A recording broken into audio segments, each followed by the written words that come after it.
बड़े घर की बेटी। स्नेहा, जरा देख तो बेटा, मीनू तैयार हुई या नहीं।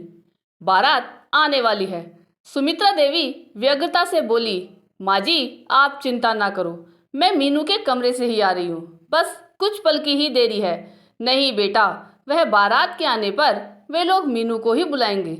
कोई बात नहीं माँ, मैं स्वयं इस पर नजर रखे हूँ, स्नेहा ने उत्तर दिया। हाँ बहू, तुम खुद सारा बंदोबस्त देखो, कहकर सुमित्रा देवी बाहर की तरफ चल दी। आज से 2 महीने पहले ऐसा नहीं था। यही सुमित्रा देवी स्नेहा को बात बात पर ताने देने से बाज नहीं आती थी। बदले में स्नेहा भी कुछ न कुछ कहकर ही चुप होती थी।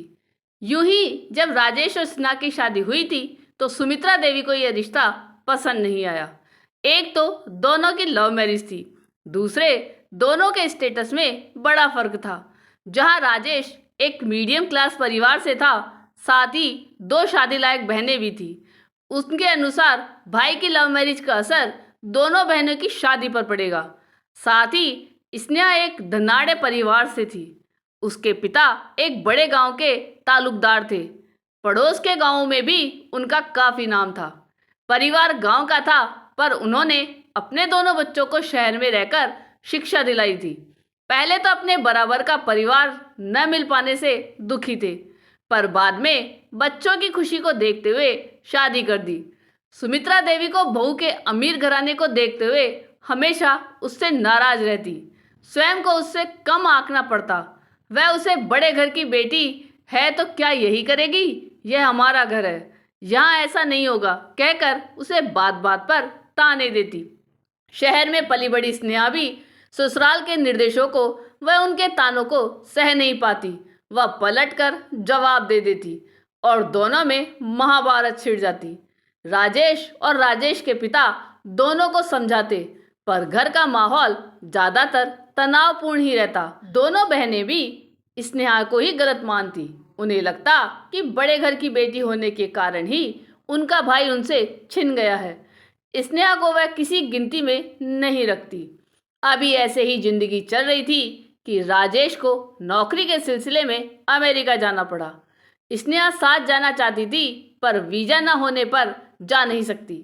राजेश के जाने के 1 हफ्ते बाद का वाक्य है कि राजेश के पिता ऑफिस से आ रहे थे कि ट्रक ने उनके स्कूटर से एक्सीडेंट हो गया। जब पुलिस का फोन पहुंचा तब घर पर स्नेहा ही थी। सुमित्रा देवी व दोनों बहनें मौसी के घर गई हुई थी।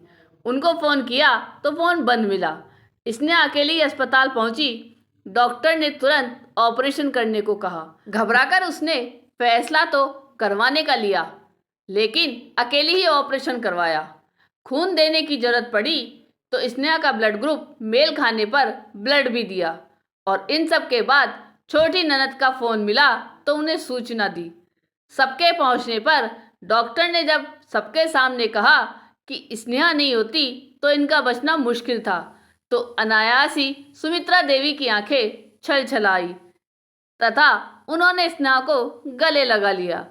तब स्नेहा ने हंसकर कहा, माँ जी, आज बड़े घर की बेटी तो नहीं कहेंगी? तब सुमित्रा देवी बोली, बड़े घर की बेटी अब मेरी बेटी बन गई है। राजेश के पिता के घर आने पर सुमित्रा देवी स्नेहा को बड़े प्यार से रखा। दोनों बहनों ने भी उसे भाभी का मान दिया। आज बड़े घर की बेटी एक प्यारी सी बहू व भाभी बन गई। आपको एक कहानी कैसी लगी यह कमेंट करके जरूर बताइएगा। चैनल पर नए हो तो सब्सक्राइब जरूर कीजिएगा और वीडियो को लाइक और शेयर कीजिएगा। धन्यवाद।